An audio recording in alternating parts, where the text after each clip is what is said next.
आज की कहानी सिर्फ सुनने के लिए नहीं है। आज की कहानी आपके दिल को छू जाएगी, क्योंकि यह कहानी है रामायण की, उस रामायण की जो हमें जीना सिखाती है।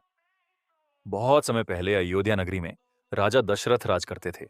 उनके पास सब कुछ था, बड़ा राज्य, धन दौलत, सम्मान। लेकिन एक दुख था, उनकी कोई संतान नहीं थी।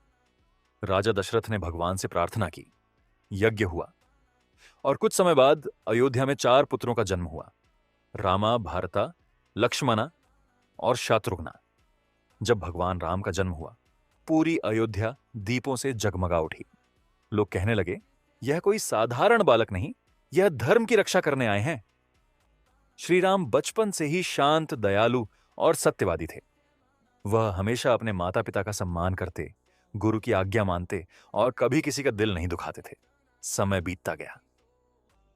एक दिन राजा दशरथ ने निर्णय लिया कि अब श्री राम को अयोध्या का राजा बनाया जाएगा। पूरी अयोध्या खुश थी, हर तरफ उत्सव की तैयारी होने लगी। लेकिन तभी कहानी में एक बड़ा मोड़ आया। राजा दशरथ की रानी कैकेयी को उनकी दासी मंथरा ने भड़काया। उसने कहा, अगर राम राजा बन गए तो भरत पीछे रह जाएंगे। मंथरा की बातों में आकर कैकेयी ने राजा दशरथ से 2 वरदान मांगे। पहला, भरत को राजा बनाया जाए। दूसरा, श्री राम को 14 साल का वनवास दिया जाए। यह सुनकर राजा दशरथ टूट गए। लेकिन श्री राम ने बिना किसी गुस्से के पिता की आज्ञा स्वीकार कर ली। यही रामायण हमें पहली सीख देती है, माता पिता के सम्मान से बड़ा कोई धर्म नहीं होता। श्री राम के साथ माता सीता और लक्ष्मण भी वनवास चले गए। महलों में रहने वाले श्री राम जंगलों में रहने लगे, लेकिन उनके चेहरे पर कभी दुख नहीं दिखा। वनवास के दौरान कई कठिनाइयां में आईं। राक्षसों से युद्ध हुआ, जंगलों में भटकना पड़ा, लेकिन श्री राम हमेशा सत्य के रास्ते पर चलते रहे। फिर एक दिन सबसे बड़ा संकट आया। रवाना ने छल से माता सीता का हरण कर लिया। जब श्रीराम को यह पता चला तो उनका हृदय दुख से भर गया, लेकिन उन्होंने हार नहीं मानी। इसी दौरान उनकी मुलाकात हनुमान से हुई।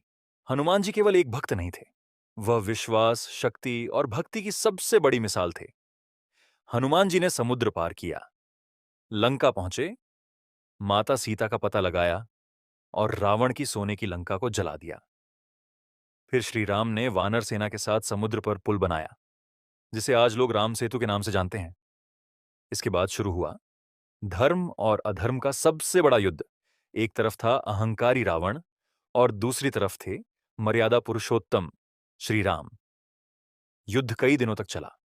रावण बहुत शक्तिशाली था, लेकिन उसके